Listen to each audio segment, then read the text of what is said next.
하나님의 말씀은 맛있습니다. 하나님의 말씀은 즐겁습니다. 하나님의 말씀은 생명과 행복을 줍니다. 500독 성경 통독 훈련 원장입니다. 여수 살리는 교회 임기한 목사가 하나님의 말씀을 봉독하고 전하는 시간입니다. 함께 하시면 기적이 일어납니다. 알람을 설정하시고 들으시면 좋겠습니다. 본 방송은 유튜브에서 성경 통독 임기한 검색하시고 구독하시면 계속되는 하나님의 말씀을 통해서 은혜 받으실 수 있습니다. 오늘은 느헤미야를 시작하겠습니다. 느헤미야 1장.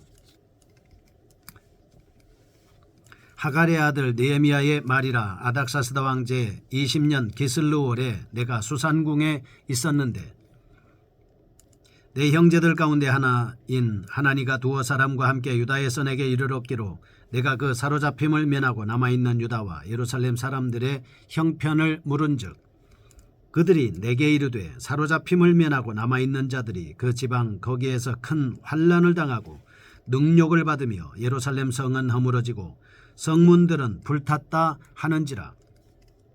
내가 이 말을 듣고 앉아서 울고 수일 동안 슬퍼하며 하늘의 하나님 앞에 금식하며 기도하여 이르되 하늘의 하나님 여호와 크고 두려우신 하나님이여 주를 사랑하고 주의 계명을 지키는 자에게 언약을 지키시며 긍휼을 베푸시는 주여 간구하나이다. 이제 종이 주의 종들인 이스라엘 자손을 위하여 주야로 기도하오며 우리 이스라엘 자손이 주께 범죄한 죄들을 자복하오니 주는 귀를 기울이시며 눈을 여시사 종의 기도를 들으시옵소서. 나와 내 아버지의 집이 범죄하여 주를 향하여 크게 악을 행하여 주께 주의 종 모세에게 명령하신 계명과 율례와 규례를 지키지 아니하였나이다. 옛적에 주께서 주의 종 모세에게 명령하여 이르시되 만일 너희가 범죄하면 내가 너희를 여러 나라 가운데에 흩을 것이요 만일 내게로 돌아와 내 계명을 지켜 행하면 너희 쫓긴 자가 하늘 끝에 있을지라도 내가 거기서부터 그들을 모아 내 이름을 두려고 택한 곳에 돌아오게 하리라 하신 말씀을 이제 청하건대 기억하옵소서. 이들은 주께서 일찍이 큰 권능과 강한 손으로 구속하신 주의 종들이요 주의 백성이니이다. 주여 구하오니 귀를 기울이사 종의 기도와 주의 이름을 경외하기를 기뻐하는 종들의 기도를 들으시고 오늘 종이 형통하여 이 사람들 앞에서 은혜를 입게 하옵소서 하였나니 그때에 내가 왕의 술 관원이 되었었느니라. 아멘. 느헤미야를 시작합니다. 느헤미야 1장입니다. 느헤미야 귀한 배경에 대한 말씀을 하고 있습니다. 느헤미야 1장에서 7장까지는 성벽 재건 사실을 증언해 주고 있습니다. 느헤미야 8장에서 13장까지는 백성들의 부흥운동을 언급하고 있습니다. 1장 1절에서 3절입니다. 예루살렘에 대한 슬픈 소식을 전해 들은 느헤미야의 심정을 그리고 있습니다. 1장 4절에서 11절은 문제를 위해 여호와 하나님께 간구하는 금식 기도하는 내용을 말씀하고 있습니다. 느헤미야가 예루살렘 성벽이 회파된 채 그대로 방치되고 있다는 소식을 들었을 즈음 이스라엘 백성에게는 헌신적인 지도자가 없었습니다. 비록 이스라엘 백성들을 행정적으로 관할하는 총독은 있었지만 그들은 사리 사욕을 취하는 데 급급했을 뿐만 아니라 이스라엘에게 진정한 도움을 주는 지도자들이 아니었습니다. 물론 느헤미야가 예루살렘 소식을 들었던 BC 445년보다 훨씬 이전인 BC 458년에 에스라가 이스라엘 백성들의 종교적인 지도자로 활동한 것은 사실이지만 그는 팔레스타인으로 귀환한 그 해에 종교적 개혁운동을 전개한 후 이스라엘 공동체가 신앙적 안정을 이루자 예루살렘에 계속 거하지는 않았다라고 하는 것을 알 수 있습니다. 이스라엘이 탁월한 지도자를 갖지 못했으므로 인하여 느헤미야가 귀환할 때까지 이스라엘의 단합 능력을 갖지를 못하고 있었습니다. 민족적인 대사인 성벽을 이루지를 못했습니다. 성벽 재건 사업을 시작하려고 노력하고 있는 부분을 알 수 있습니다. 예루살렘 성벽은 약 141년간 그대로 방치되어 있을 수밖에 없었습니다. 문제는 예루살렘이 곤경을 당하는 데 있는 것입니다. 이방인들의 손쉬운 약탈의 대상이 되어 있었습니다. 느헤미야에게는 이 사실이 심각하게 들렸습니다. 그는 본인이 직접 가서 성벽 재건을 이루기 위해서 하나님께 간청하는 모습을 볼 수 있습니다. 이는 그의 신앙 의지의 표현이었다 하는 것입니다. 느헤미야는 당시에 극심한 예루살렘이 소식을 접하고 나서 그 문제 해결을 위해 금식기도 했다는 것입니다. 문제 발생을 인식하고 문제 해결을 강구하는 것은 참다운 신앙인이 가져야 할 올바른 태도를 보여주었다라고 하는 것입니다. 이는 모압 자손과 암몬 자손의 대적을 치기 위해 여호사밧과 유다 백성이 취한 신앙적인 태도와 동일한 것이다 라고 하는 것이죠. 1장의 말씀에서 우리는 첫째, 하나님께서는 도처에 하나님의 사역자들을 준비하고 계십니다. 둘째, 하나님의 뜻을 이루려는 열심과 그 뜻을 분별할 줄 아는 능력의 소유자만이 하나님의 사역자가 될 수 있는 자격이라고 볼 수 있습니다. 1절에서 3절 말씀을 보겠습니다. 1절, 하갈의 아들 느헤미야의 말이라.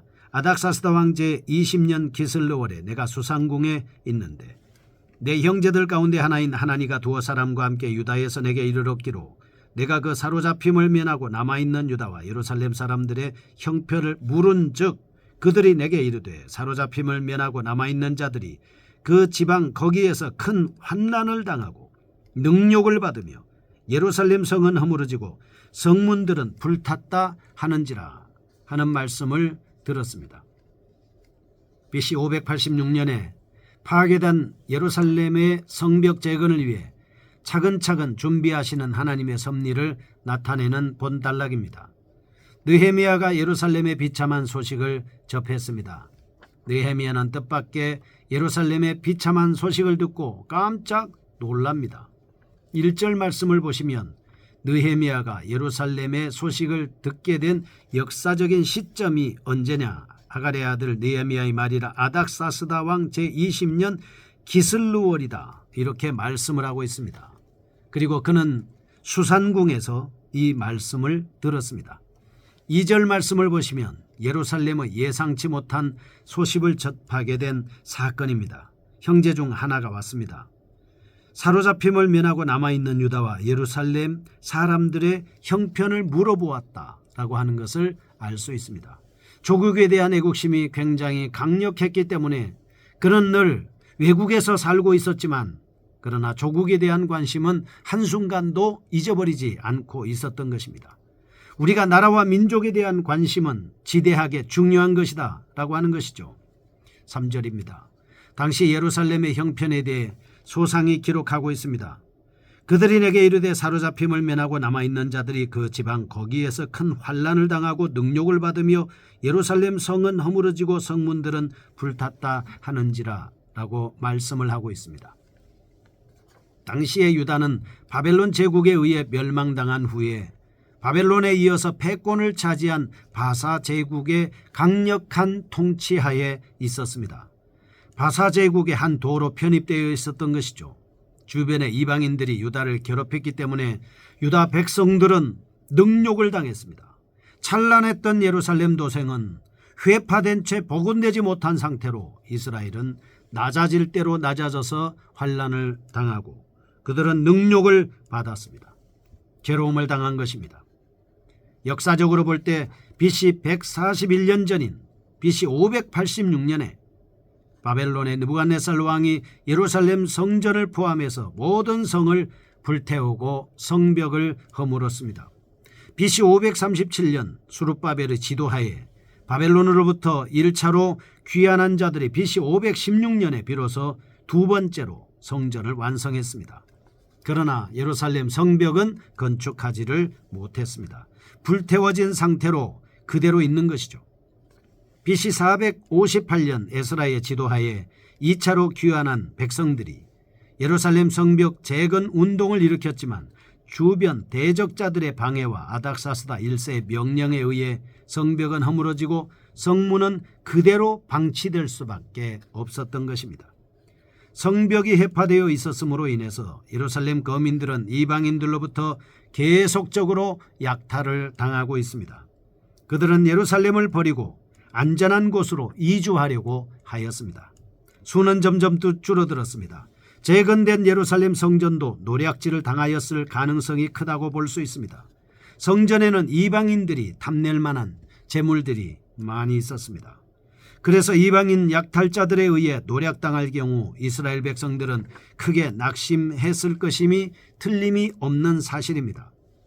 계속 약탈당할 경우 이스라엘 백성들의 영적인 상실감, 그리고 종교적 실체성과 민족적 통일성을 상실할 수 있는 가능성이 아주 많은 순간이었습니다. 그러나 하나님께서는 백성들을 보호하시기 위해 느헤미야의 마음에 깊은 감동을 주셨습니다. 하나님은 느헤미야를 통해서 다시 한번 성벽을 재건하기 위해 계획하신 것입니다. 하나님의 플랜이 작동되고 있습니다. 교훈입니다. 첫째, 사태의 추이를 예시하며 사태의 심각성을 파악할 줄 아는 지도자만이 모든 문제의 해결 능력을 가질 수 있다라고 하는 것입니다. 둘째, 하나님께서 모든 일의 성취를 작정하셨지만 인간은 그 일의 성취를 위한 책임을 부여받았다는 사실을 분명히 알아야 합니다. 하나님이 다 하실 수 있습니다. 그러나 하나님은 사람을 들어서 사용하는 것입니다. 4절에서 11절, 민족을 위한 느헤미야의 기도입니다. 느헤미야가 귀환해야 할 이유에 대해 능동적으로 대처한 그는 먼저 문제 해결을 위해 여호와 하나님께 간구하는 장면입니다. 예루살렘이 처한 현실에 대해서 어떻게 대처하고 있는가를 볼 수 있습니다. 4절과 5절 말씀입니다. 내가 이 말을 듣고 앉아서 울고 있는 수일 동안 슬퍼하며 하늘의 하나님 앞에 금식하며 기도하여 라고 말씀을 기록하고 있습니다. 그는 하나님 앞에 금식하면서 기도했습니다. 6절과 7절, 백성들의 죄를 낱낱이 고백하고 있습니다. 이제 종이 주의 종들인 이스라엘 자손을 위하여 주야로 기도하오며 우리 이스라엘 자손이 주께 범죄한 죄들을 자복하오니 주는 귀를 기울이시며 눈을 여시사 종의 기도를 들으시옵소서. 나와 내 아버지의 집이 범죄하여 라고 죄를 고백하고 있습니다. 8절과 9절입니다. 신명기적인 관점에서 볼 때 율법을 이해하고 회상하는 대목의 말씀입니다. 10절과 11절, 여호와의 은총을 간구하는 장면입니다. 느헤미야가 페르시아 왕실의 주요 고위층이었기 때문에 그는 자신의 권력을 이용하여 성벽 재건 사업을 힘있게 주도할 수도 있었습니다. 그러나 느헤미야는 왕실의 막중한 책임 또한 지고 있었던 관계로 그 책임을 등한시하고 예루살렘으로 가기가 매우 곤란하였습니다. 쉽게 엄두가 나지 않았을 겁니다. 느헤미야가 성벽을 재건한다면 자신과 왕실에 대한 반역의 전초 단계로도 볼 수 있었던 것은 사실입니다. 이로 인해서 아닥사스다 왕은 즉위 초기에 예루살렘 성벽 재건에 대한 시도를 자신에 대한 반역의 일환으로 보고 그 시도를 중지시키기까지 한 바 있습니다. 그래서 느헤미야는 하나님 앞에 간절히 기도하고 하나님 앞에 부르짖어 호소하는 겁니다. 특성을 살펴보겠습니다. 첫째, 느헤미야의 기도는 철저하게 언약 사상에 근거했다는 사실입니다. 이스라엘 백성들은 범죄로 인하여 멸망받아 마땅하지만 그래도 하나님께서 백성들을 긍휼히 여기셔서 다시 회복시키겠다는 언약에 근거하여 이스라엘 죄를 용서하여 달라고 기도한 것입니다. 그의 기도는 개인적인 기도가 아니라 하나님의 뜻을 이루기 위한 기도였습니다. 둘째, 그의 기도 속에 자신에 대한 포기와 전적인 헌신이 내포되어 있다는 사실입니다. 이로 인해서 그의 기도는 보다 힘을 발휘할 수 있었습니다. 하나님의 역사를 위해 하나님은 느헤미야를 들어서 사용했습니다. 셋째, 느헤미야의 기도는 철저하게 신명기적이라는 사실입니다. 그는 먼저 죄를 고백하는 것부터 시작해서 기도하는 자신과 이스라엘 백성 전체를 위해서 기도했습니다. 본달락을 통해서 첫째, 하나님을 기쁘시게 할 만한 기도는 성경 말씀에 근거한 하나님의 뜻과 합한 기도입니다. 둘째, 성도는 하나님께 무엇을 구하기에 앞서 자신의 마음을 드려야 합니다.